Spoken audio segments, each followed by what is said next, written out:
Aloha! In today's video, I'm going to show you how you can get organized and prepare yourself for gardening in 2025. To keep track of what you're growing in your garden or what you're doing in your garden, at least daily, weekly, or monthly, what I do is I keep a journal. So this is for 2023, but I wanted to show you how I set it up. So I have key codes here: plant, transplant, if it's a rainy day, problems that occur. And then I note down when our wet season is, October through March, and our dry season, April to September. I always keep a calendar and I note down the weather, mainly the weather.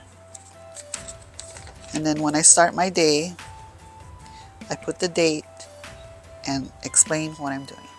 I like to do a written format because it helps me to really think about my day and what I've done throughout the garden.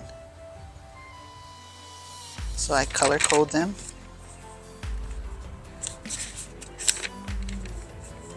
One side is all my journaling, and the opposite side I normally make notes.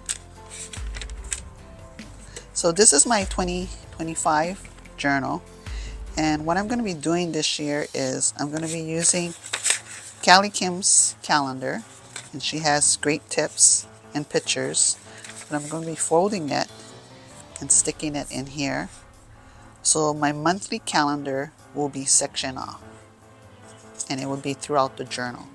I'll still be using the same code system, but the calendar will not just be in the front. It will be in between all of these pages.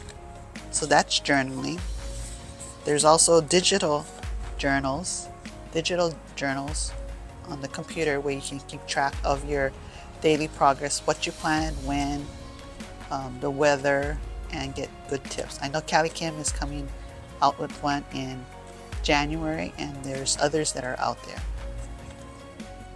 So one thing you can do in your journal is to get yourself organized by putting the date and things to do, and list what exactly you want to do today for a short time, long time in your garden. And when you come out, you can either use a basket, a bucket, or what I like to use is an apron. And if I'm going to be looking at my plants in the morning, I can bring some ties, carry my gloves, have a bottle of insect spray in case I need to spray early in the morning, and I also keep a bottle of alcohol so that I can spray my tools between pruning.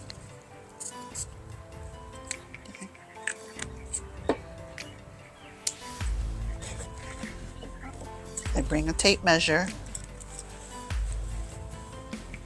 scissors,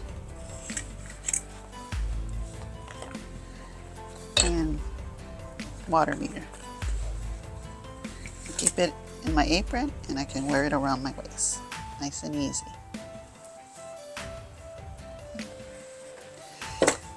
If I'm going to be planting or direct sowing in my garden, I can take out a shovel, get some pins, get my seeds, get my brush in case I need to pollinate anything, bring a pen and labels, and I bring a tweezer in case I need to pull out some weeds. So when looking for bottles to put your insect spray or alcohol in it, make sure it's graded for alcohol use bottle. I think it's labeled on the packaging. It's not just your regular spray bottle. But we found this at Daiso and it was just about a little over $1. The other thing, if you have your medicine bottles, you can recycle your medicine bottles to hold clips. These clips I made from paper clips, and I made it into a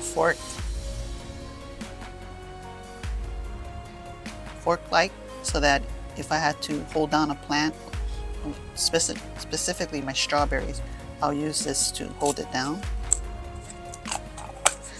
And the scissors, my mini scissors, I use for my tape, because sometimes it's good to stretch it and pull it, but I like to cut it.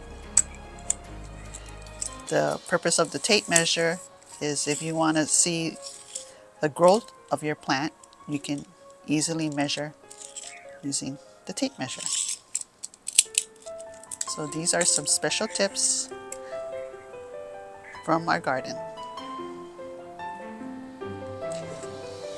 So get yourself organized, whether you use an apron, a basket, a bucket, and also keep track of what you do in your journal.